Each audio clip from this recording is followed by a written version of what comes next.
Hello, everybody.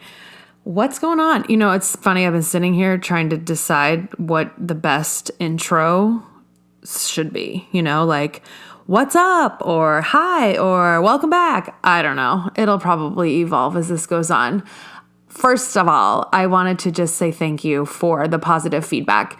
It's been really, really great getting notes and comments from people who are just saying, hey, good job, like way to put yourself out there. So that's been really, really awesome. Second, I have some really, really, really exciting people lined up to talk to. Some people who I had already reached out to about doing this, and some people who reached out to me and said, hey, this sounds really cool, and I would love to talk with you about what's going on in my life and share my story. So I cannot wait for the next few weeks because I literally have guest lines up through the end of October. So this is going to be really fun.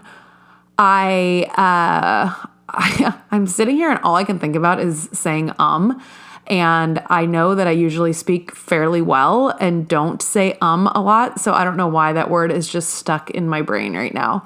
So I'm going to do my best to not. That's what I wanted to say. So I will be releasing episodes every Monday. I like Mondays. I've always been a big fan of Mondays. I like starting the week off just in a very positive way and on the right foot. I've always been a very big Monday workout person, regardless of how the weekend has gone. So some of my favorite podcasts come out with new episodes on Monday. So I decided Monday's a day.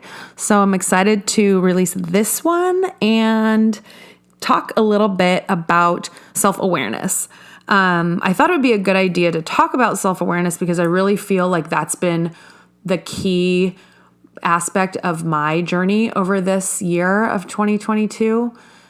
I have learned so much about myself over the past 9 months, and I've intentionally spent time learning about myself, understanding myself, processing through certain feelings, and becoming more aware of my feelings and how they impact my behavior, how they impact my interactions with other people, how I, talk to myself, how I treat myself, how I get in and out of my own way of doing things, how it affects me as a leader, as a friend, as a daughter, as a sister.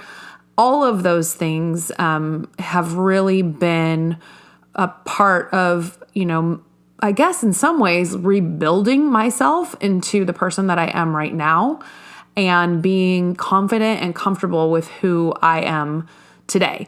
So I thought it was a good thing to discuss because it has been such a journey and I've had some, aha moments and some key learnings that I think are really valuable and have kind of got me to the place that I am now. But also there's always unexpected things that come along when you are working on yourself. And some of those have been tough on top of already dealing with tough. So I just thought that I would talk about that today. So I mentioned last time that I had a breakup at the end of 2021. And the first couple of weeks I had thought to myself, hey, maybe this isn't going to be so bad. Maybe I mourned it as I was still in it. I think as women, we do that a lot. We will mourn something before we decide to leave it. And then when we leave it because we're actually finally done. But in this case, I quickly realized that was not what I had done. So after the first couple of weeks and having some travels and some, just living and living with my personal life and going out and doing things, I ended up getting really sick right before Christmas. And that was a lot to deal with, but then it also kind of pushed me into the beginning of feeling all of these feelings. And I did realize that I was really, really sad. I woke up on New Year's Day exceptionally sad. in retrospect, I probably should have stayed home and just been sad and sat with myself. But it was New Year's Day, so I went out with my friends and we sat in a bar and we drank all day. And other friends came and it was really, really fun. And we laughed and we listened to music and we had a good time. And then we all got COVID. So that was great because then in the depths of my sadness, I not only was sick, I was stuck at home because we were banning people still from the office then if they were sick. Not that I would have gone in if I was feeling as the way that I did. But once I even started feeling better, I still had to stay home for like another week because of all the different rules that we had at the time. So anyway, it was interesting and I was really sad. And during that time of being stuck at home, I opened up Twitter one morning and I saw that my ex had taken a job that he had been interviewing for at the time that we had broken up. And for some reason, that just really sent me over the edge. And I have never felt worse. I was physically in pain. I was emotionally in pain. I was mentally in pain. I got in the bath at lunchtime that day and I was just sobbing in a way that I don't know if I've ever sobbed before. And it was really tough. And, thank God I have wonderful friends that I was texting and being honest with in that moment. And I got a lot of love and assurance that everything was going to be okay. And obviously they were right, and it was. But I did feel like absolute crap. The next day, I woke up and I realized that the day before was the rock bottom. It was the worst of it because I did feel just a little bit better. Have you ever been wine tasting and you're at a very nice winery and they bring out like their, best of the best wine and they bring it to you in a different glass because they want it to, the glassware can change how the wine tastes and smells and opens up and all of the things. And you pick up the glass and it literally feels like paper made into glass. And you're like, oh my God, if I touch this or if I hold it too tightly, is it just going to break? I felt like one of those wine glasses where I felt unbelievably fragile, but I also knew that it was like the first step into getting back to me. One of the things that I think is so interesting that I know that, I think everybody is probably capable of doing is not dealing with things as they happen. And I caught myself doing that years ago when I had graduated college and moved to Los Angeles and I had a boyfriend at the time. And, it's so funny because when you're that young, 21, 22, and you're together with somebody and you think it's going so great and you're a big adult now and you graduated from college and you're off starting your first real job and you think that this relationship could be like it for you. I know I had all of those thoughts. And now in retrospect, it makes me laugh because I'm like, I was 21 and he was 24. So we were children. Our brains were not fully developed yet. And here I was, little naive me thinking that like, maybe we're going to get married. Nope. But I remember when we decided to stop seeing one another, I just kind of went about my day after we had that conversation. Not that it was this massive, horrible breakup. Did I love him? Of course I did. But I didn't, it wasn't this kind of love. It wasn't, it was young love. It was kid love. But one of the things that I realized about 6 months later, I was so sad that we weren't together anymore. And I thought to myself, why am I so sad that we aren't together anymore? It's been 6 months and I've dated other people and I've done other things and I should be completely over it by now. So why am I not? And what I realized is that I never processed it. I never dealt with it. I just was like, okay, we're not together anymore later and kept moving on. So I kind of vowed to myself that I would deal with things as they come for hopefully the rest of my life, because then you can kind of process things and move on and not waste time processing it later. So anyway, with this breakup, I was like, all right, let's see what happens. I was really, really sad in January. February, I started feeling more like myself. I remember vividly waking up one morning and thinking as I was getting ready for work, oh my God, I feel like myself. And it was weird because I hadn't actively ever thought I don't feel like myself. So then feeling like myself, I thought, well, geez, I guess that's a good step in the right direction. February is also my birthday, so I'm usually excited for that day because, I think we all should be excited on our actual birthday. It's the day we were born. It's the day we, showed up here and have lived this life and got to do a bunch of cool things. And you get a lot of nice phone calls and hopefully can have dinner with some people that love you and care about you, and family is excited. I can't tell you how many times I've heard the story from my dad about my mom going into labor. So yeah, birthdays are a good day. So anyway, in March, I think there's those stages of grief. I Googled them a few times.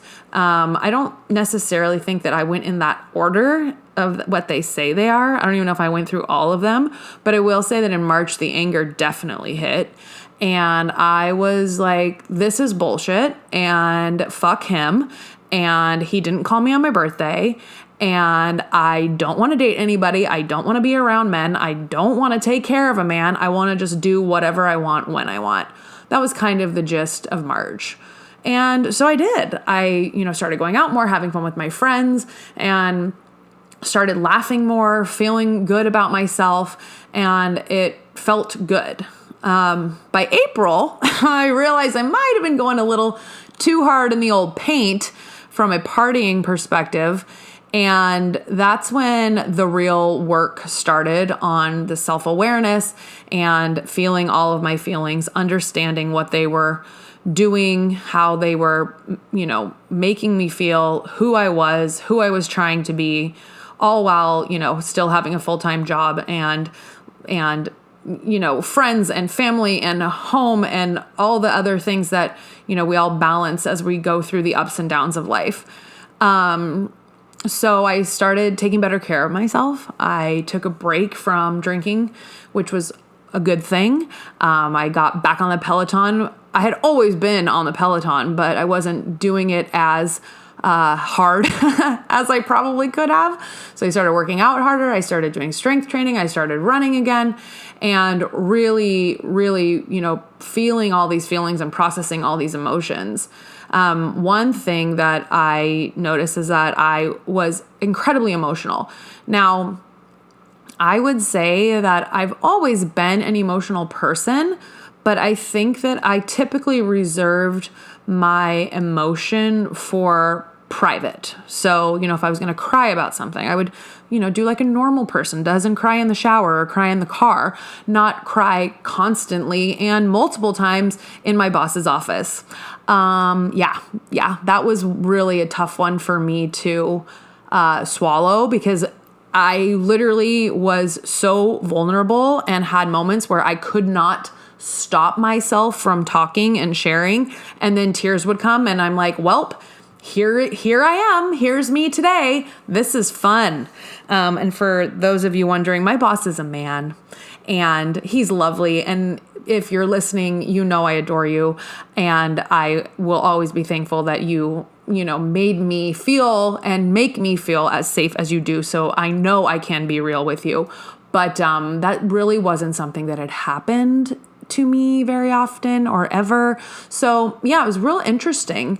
But the good thing is that I just kept learning about myself. And as time went on and I started to feel better, around the end of May, I finally felt, maybe for the first time, I don't know, ever, or the first time certainly in a long time, that I was living true to myself. And I remember having those feelings of, well, what does that exactly mean? And it was setting boundaries. It was not spending time with certain people who I didn't really feel like were adding to my life what I needed at this time. It was just doing what is best for me. And the interesting thing about living that way that I don't think is talked about enough is that when you do make those choices, there are people that are no longer a part of your life. And then that means that things can get kind of lonely and it can be tough because you're now at a point, or I was now at a point where I was actively aware of what I did not want and did not want to do.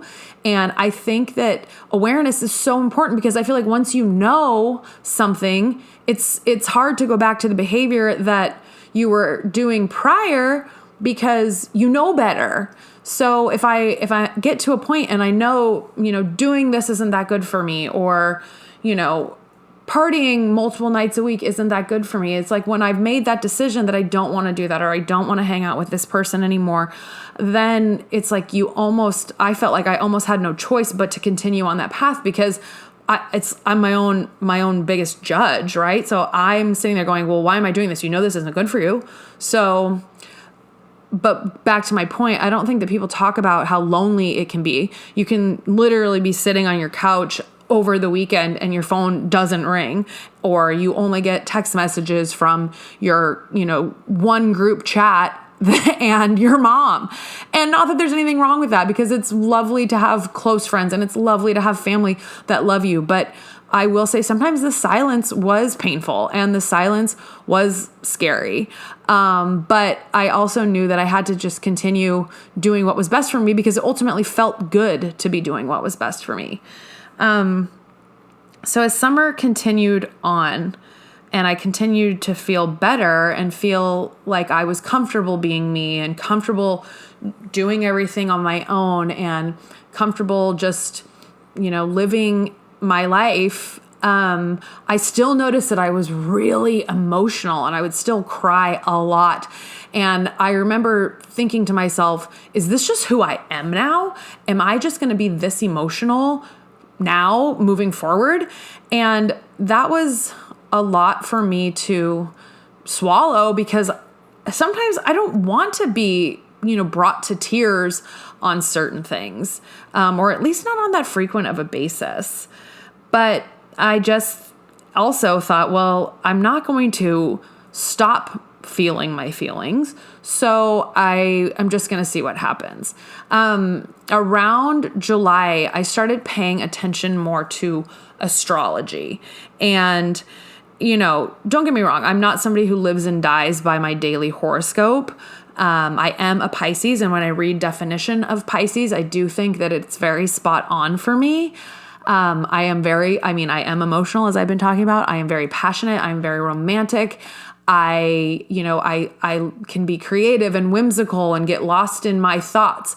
But I also then I know other people who are Pisces, and I'm like, that doesn't describe them at all. So that's why I say I feel like I believe in it to an extent. I take things with a grain of salt, but I also think it's really neat when a horoscope or a definition of something, or hey, this is what you can expect in this new moon, really resonates. And when it feels like it's a really part of what you're going through, I think it's kind of fun. So I started paying more attention to that, as well as some accounts that I follow that talk a lot about manifestation when there's a new moon. And I started doing those types of practices as well, which I think manifestation is great, because it's just putting down your goals and setting the intention and believing that you've received it. So what I think that does is that it in turn makes you work harder to achieve those things, because you've put them out there in a way that you're telling your brain, this is going to happen. So get ready, because it's everything that you want.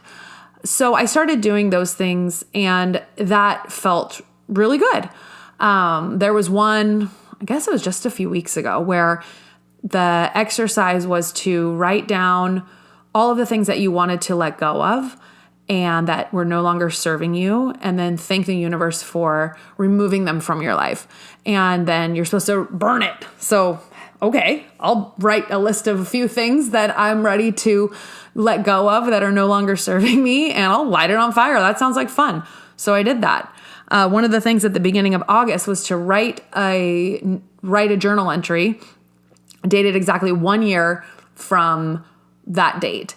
And it was to write all the things that you write it in the present tense, but in the following year, and all the things that you were manifesting that had happened by then. So that was also pretty cool, because now I'm thinking about some of those things and putting plans into motion for those things to happen. So I think that it's all the things being in alignment, but it also feels really good.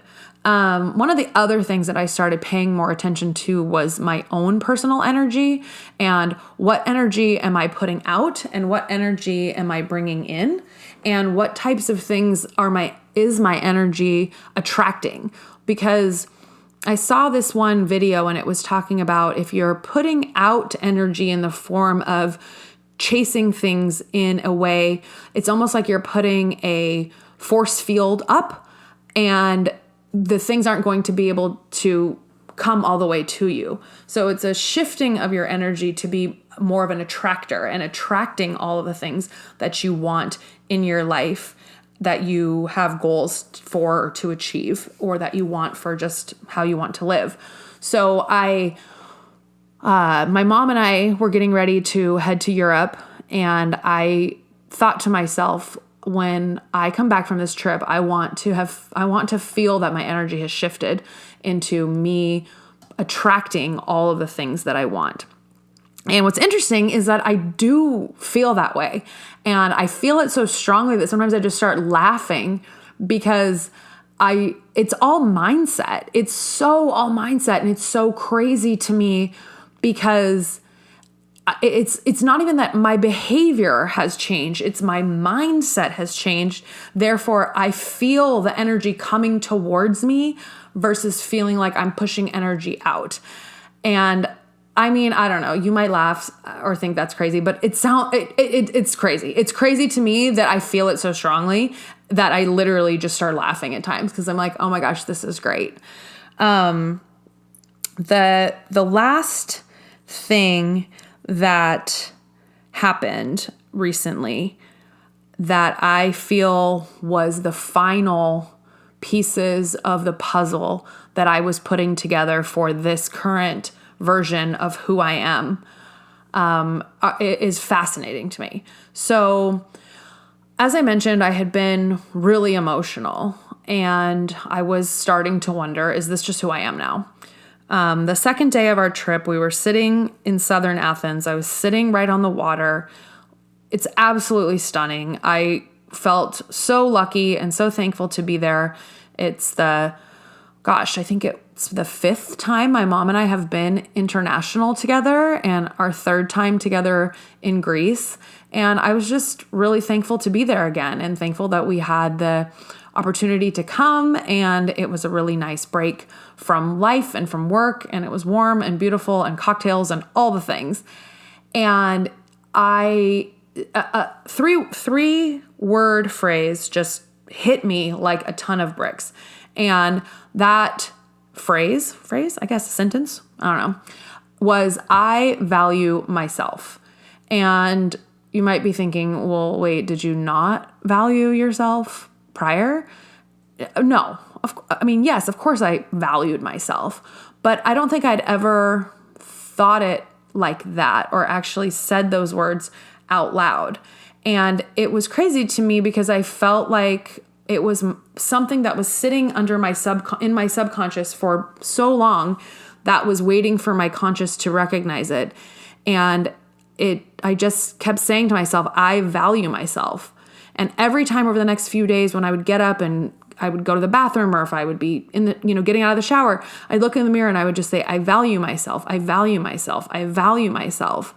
And that has now become the baseline to which I approach everything.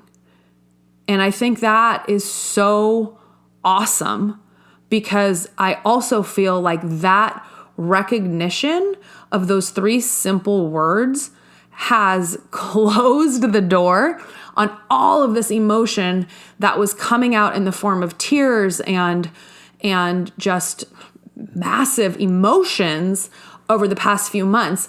It was like that was waiting to get to the surface. And once I actively recognized that, I literally have hardly cried at all. And it's really nice to feel like I'm on the other side of that, because, like I said, it was kind of exhausting to feel like I'm always crying. So that was really cool. But like I said, it's really become the baseline to which I now live. And when I look at work decisions, when I look at personal decisions, when I look at where am I spending my time, who am I spending my time with, it comes down to I value myself. Therefore, I'm going to put myself in situations with people that make sense for me, and I'm going to do what is best for me. And I don't think that there is anything wrong with that. I think being selfish is like actually a really good thing, because if I don't take care of myself, nobody's going to come and take care of me for me. So that was a really cool moment that happened, I guess about a month ago now. So the other thing that I feel like was the final piece of the puzzle, and it's weird because I never really thought about a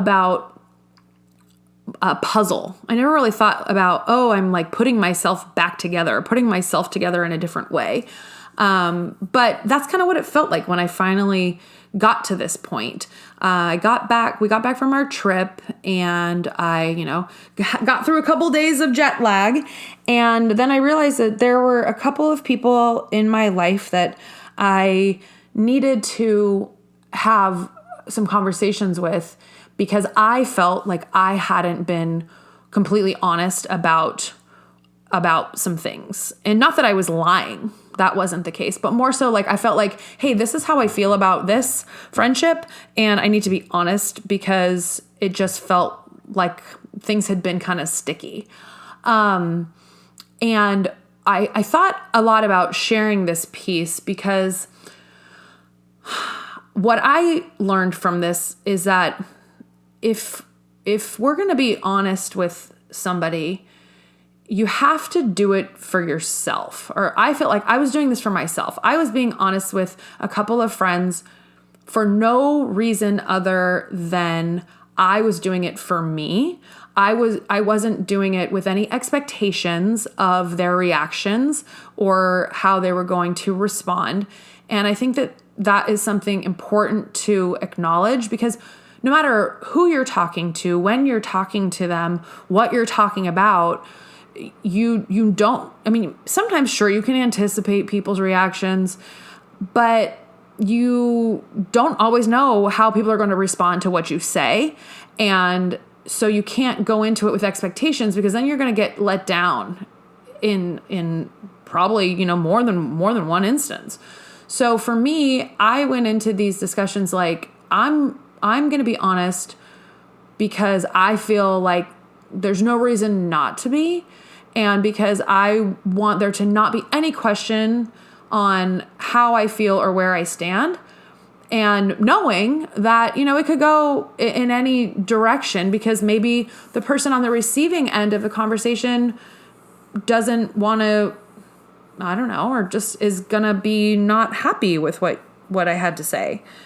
So anyway, I don't know that I explained that well, but ultimately, I had a few conversations with some friends, and I walked away from them feeling fucking great, because I felt like by me being honest, it removed the bullshit that had been kind of in the way of these friendships from being totally authentic and as good as they could be.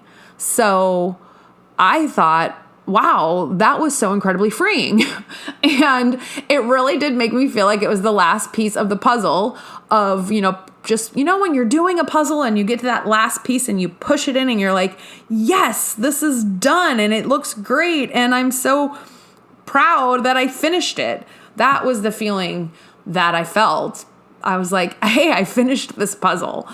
And now I'm just riding this wave, because I know that with life, we have ups and we have downs and we have highs and we have lows.